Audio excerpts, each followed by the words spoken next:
High-tech na panlulokong nabisto sa Pasig na gumagamit ng artificial intelligence. Nakakapag-rehistro rin ng mga SIM ng sabay-sabay gamit ang pangalan ng mga sikat na personalidad. Yan ang tinutukan ni John Consulta. Bit-bit ang isang search warrant.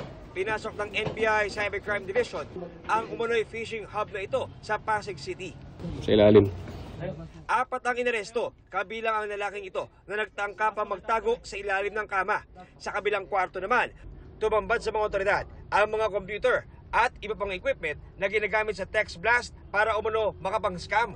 May mga mensahe na pang-engganyo sa online gambling, merong para sa sports event at merong ding para sa Halloween.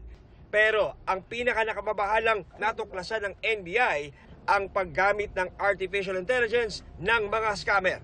Kunyari, ang i-request nila, give me 10 words, Tagalog version, at the same time, ito yung kanyang nature. So definitely, magja-generate ngayon yung AI dun sa kanilang request. At yun ngayon ang magfo-form part sa kanilang phishing link. It's very alarming kasi nowadays, nagle-leverage ngayon yung ating mga cybercriminals with the AI technology. High-tech na rin daw ang iligal na pag-rehistro ng SIM cards ng sinalakay ng sindikato gamit ang isang SMS modem pool kung saan sa loob lang ng ilang minuto ay kaya nang irehistro ng sabay-sabay ang 32 piraso ng SIM gamit ang mga pangalan ng ilalang kilalang personalities na may ibang mukha. 113 na SMS modem pool ang nakumpiska.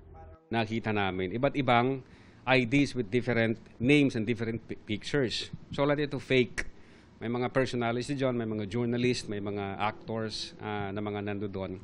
At ito yung ginagamit pag-register nila sa SIM cards. Naalala nyo na kahit unggoy pwedeng pumasok o yung Jay Simpson pwedeng pumasok. Kayo naman, kahit ano na lang, kahit anong pangalan, kahit anong picture, tinatanggap ng SIM registration.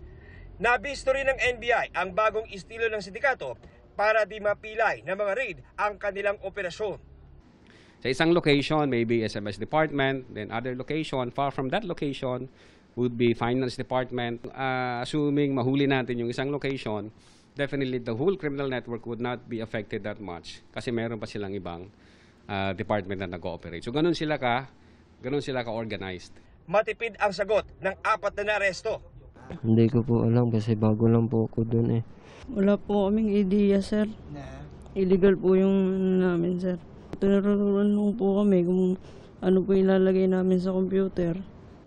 Ito na ang may pinakamalaking bilang ng nasamsam na SIM cards sa isang law enforcement operation na may dami na 88,000 kung saan 35,000 sa mga ito pawang rehistrado.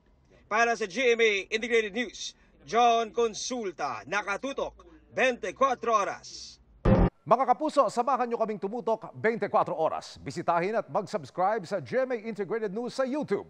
Sa mga kapuso abroad, bisitahin ang GMA Pinoy TV at www.gmanews.tv.